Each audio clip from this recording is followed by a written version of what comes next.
तर विद्यार्थी मित्रांनो, आजच्या या व्हिडिओमध्ये आपण तुमच्या अभ्यासक्रमावर आधारित भारतीय संविधानावरील अत्यंत महत्त्वाचे प्रश्न बघणार आहोत. म्हणजे हे प्रश्न तुमच्या परीक्षेत येतात असेच प्रश्न, सगळे एक्झाम ओरिएंटेड प्रश्न आहे, पुन्हा पुन्हा एक्झाममध्ये येणारे प्रश्न आहे. ठीक आहे, तर सर्व प्रश्न व्यवस्थित पहा. याचं PDF तुम्हाला डिस्क्रिप्शन बॉक्समध्ये असं लिंक मिळेल आणि याच्यावर जर तुम्हाला याच्यावर आधारित मॉक टेस्ट हवे आहे त्यासुद्धा शिक्षा मंत्र ॲपवर मिळून जाईल. चला स्टार्ट करूया. पहिला प्रश्न आहे, खालीलपैकी कोणत्या तारखेस घटना समितीने राष्ट्रीय ध्वज स्वीकृत केला? खालीलपैकी कोणत्या तारखेस घटना समितीने राष्ट्रीय ध्वज, आपला जो राष्ट्रीय ध्वज आहे तिरंगा, हा कोणत्या तारखेस स्वीकृत केलेला आहे? तर त्याचं योग्य आन्सर आहे मित्रांनो 22 जुलै 1947. 22 जुलै 1947ला तिरंगा हा आपला राष्ट्रीय ध्वज आहे तो स्वीकृत करण्यात आलेला आहे. व्हेरी व्हेरी IMP प्रश्न आहे, लक्षात ठेवा. पुढचा प्रश्न बघा, भारतीय घटनेच्या मसुदा समितीचे अध्यक्ष कोण होते? आपली जी काही भारतीय राज्यघटना बनलेली आहे त्या घटनेचे मसुदा समितीचे अध्यक्ष कोण होते? तर मसुदा समितीचे अध्यक्ष म्हटलं तर बाबासाहेब आंबेडकर. बाबासाहेब आंबेडकर हे भारतीय घटनेच्या मसुदा समितीचे अध्यक्ष होते. व्यवस्थित लक्षात ठेवा. व्हेरी व्हेरी IMP प्रश्न आहे, खूपदा एक्झाममध्ये आलेला प्रश्न आहे. ठीक आहे, मसुदा समिती म्हटलं तर बरोबर लक्षात ठेवायचं बाबासाहेब आंबेडकर. ठीक आहे, पुढचा प्रश्न बघा, खालीलपैकी घटना समितीचे अध्यक्ष कोण? आता घटना समितीचे अध्यक्ष म्हटलेलं आहे, याच्या आधी काय म्हटलं होतं? याच्या आधी मसुदा समितीचे म्हटलं होतं. आणि आता जर घटना समितीचे अध्यक्ष म्हटलं तर काय? तर जी घटना समितीचे अध्यक्ष कोण आहे? तर याचं योग्य आन्सर आहे ऑप्शन नंबर 2 बघा, डॉक्टर राजेंद्र प्रसाद. डॉक्टर राजेंद्र प्रसाद हे घटना समितीचे अध्यक्ष होते. ठीक आहे, लक्षात ठेवा. व्यवस्थित व्हेरी व्हेरी IMP प्रश्न आहे. पुढचा प्रश्न बघा, राष्ट्रपतीची निवडणूक लढविण्यास पात्र ठरण्यासाठी किती वर्ष वय पूर्ण असावेत? जर राष्ट्रपतीची निवडणूक तुम्हाला लढायची आहे तर पात्र ठरण्यासाठी किती वर्ष वय असणं गरजेचं आहे? तर याचं योग्य आन्सर आहे मित्रांनो ऑप्शन नंबर 2 बघा, 35 वर्ष वय असणं गरजेचं आहे. जर 35 वर्ष वय असेल तरच राष्ट्रपतीची निवडणूक लढवता येतं मित्रांनो. ठीक आहे, राज्यपालाची नेमणूक कोण करते? राज्यपालाची नेमणूक कोण करत असतो? तर याचं योग्य आन्सर आहे राष्ट्रपती. राज्यपालाची नेमणूक राष्ट्रपती करत असते मित्रांनो. ठीक आहे, चला पुढचा प्रश्न बघा. आता हा प्रश्न बघा, महाराष्ट्र विधान परिषदेतील एकूण सदस्य संख्या एवढी आहे. आपल्या महाराष्ट्राच्या विधान परिषदेमधील एकूण सदस्याची संख्या किती आहे? तर याचं योग्य आन्सर आहे 78, 78. ठीक आहे, व्यवस्थित लक्षात ठेवा. पुढचा प्रश्न बघा, उच्च न्यायालयाच्या न्यायाधीशाचे निवृत्तीचे वय किती असतं? उच्च न्यायालयाच्या न्यायाधीशाचे निवृत्तीचे वय म्हणजे रिटायरमेंटचं वय किती असतं? तर याचं योग्य आन्सर आहे 62 वर्ष.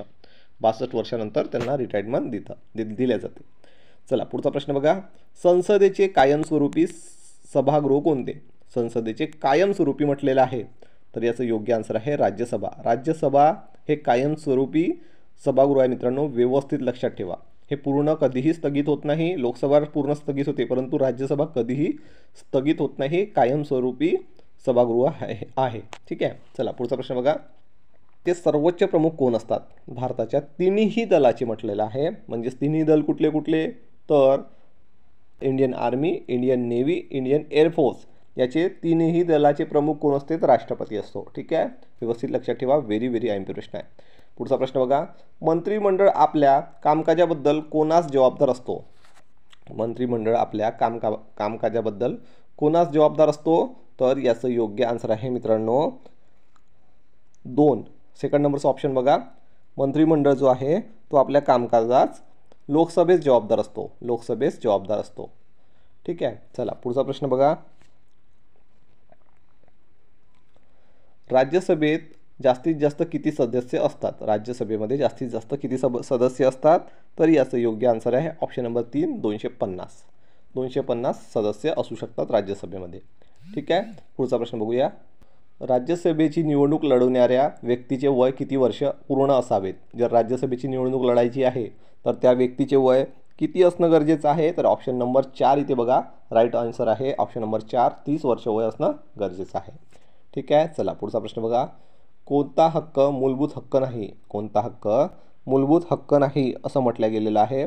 तर याचं योग्य आन्सर आहे ऑप्शन नंबर 1, संपत्तीचा हक्क हा मूलभूत हक्क नाही मित्रांनो. संपत्तीचा जो हक्क आहे तो मूलभूत हक्क नाही. व्यवस्थित लक्षात ठेवा. बाकीचे जे दिलेले आहे भाषण स्वातंत्र्य, समतेचे हक्क, धर्मस्वातंत्र्याचे अधिकार हे मूलभूत हक्क आहे. ठीक आहे, चला पुढचा प्रश्न बघा, भारताच्या तिरंगा राष्ट्रध्वजात रिकामी जागा रंगाचा पट्टा वरच्या बाजूस असतो. वरच्या बाजूस कुठला?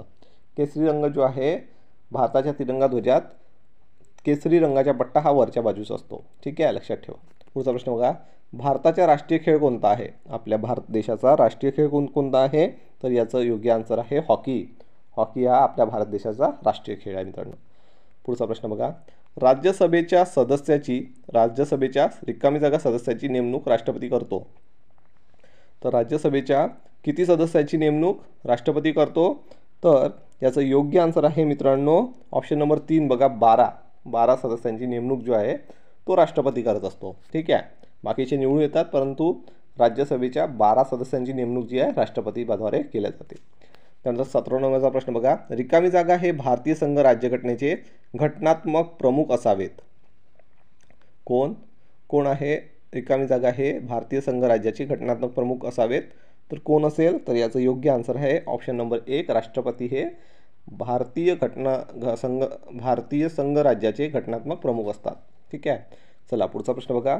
भारतीय संघ राज्यात रिकामी जागा घटक राज्य आहे. भारतीय संघ राज्यात किती घटक राज्य आहे? तर याचं योग्य आन्सर आहे ऑप्शन नंबर 2 28 घटक राज्य आहे सध्या स्थितीमध्ये. ठीक आहे, एकूण राज्य किती आहे? 28. लक्षात ठेवा. चला पुढचा प्रश्न बघूया. राज्यात विधान परिषद असावी किंवा नाही हे ठरविण्याचा अधिकार भारतीय राज्यघटनेच्या कलम 169 नुसार कोणास आहे? एखाद्या राज्यामध्ये विधान परिषद असावी किंवा नाही हे ठरवण्याचा अधिकार भारतीय राज्यघटनेच्या कलम 169 नुसार कोणास आहे? तर याचं योग्य आन्सर आहे मित्रांनो ऑप्शन नंबर 1 संबंधित राज्याची विधानसभा. संबंधित राज्याच्या विधानसभेला हा अधिकार असतो. चला पुढचा प्रश्न. अखिल भारतीय सेवा निर्माण करण्याचा अधिकार कोणाला आहे? तर अखिल भारतीय